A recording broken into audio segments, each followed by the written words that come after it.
খুনি হাসিনা এবং আওয়ামী লীগের হাতে ১,৫০০ শহীদের রক্ত, লক্ষাধিক ভাইয়ের রক্ত লেগে আছে। সেই খুনি হাসিনা এবং তার দল আওয়ামী লীগ এই বাংলাদেশে নতুন করে প্রোগ্রাম দেয়।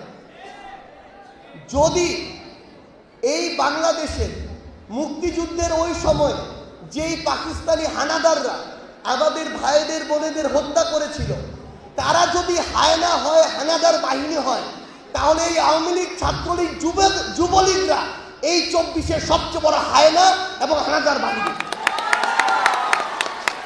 এই খুনি হাসিনা নাকি বাংলাদেশে আসবে খুব দ্রুত। ডিজাইন, এলিগেন্স, বিউটি, সেরা পণ্য সবার জন্য জেভিকো। বিভিন্ন তাদের নেতা কর্মীরা জেল থেকে এই কথা বলছে। আমরা স্পষ্ট করে বলি, জেল থেকে যাদের মাধ্যমে এই কথাগুলো বাইরে আসছে তারা ওই হায়নাদের অংশ, এবং তাদের ইচ্ছা অনুযায়ী খুনি হাসিনা বাংলাদেশে আসবে। তবে এসে সে আগে বিচারের মঞ্চে দাঁড়াবে, এরপর ফাঁসির মঞ্চে দাঁড়াবে।